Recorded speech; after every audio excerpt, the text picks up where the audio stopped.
Mashinamizni tumanikiga oldin faralarga led o'rnatilgan tunda yaxshi yurish uchun. Mashinamiz tumaniki ham sariq, ham oq yonadi. Bugun sizlar uchun Matiz 5 avtomobilini sotuvga to'qib qo'ydik. Videoni oxirigacha ko'ringlar, juda ham qiziq bo'ladi. Biz esa obzorni boshladik.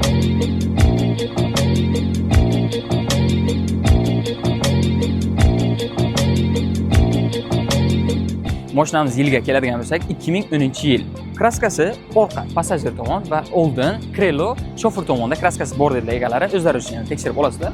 Oldinga tonirovkalar urilgan, ruxsatnomalari ham bor. 4 ta ballonlari ham yaxshi holatda, hali yurib beradi anchagina. Metan gaz ballonlar o'rnatilgan, yurgani esa 249 ming kilometr yurgan.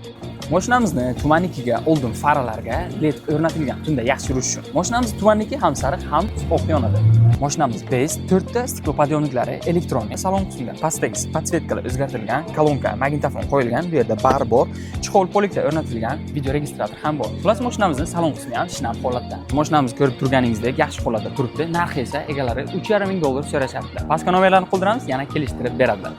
Bizni kuzatishda davom eting, hali bunaqa mashinalar ko'p chiqaramiz.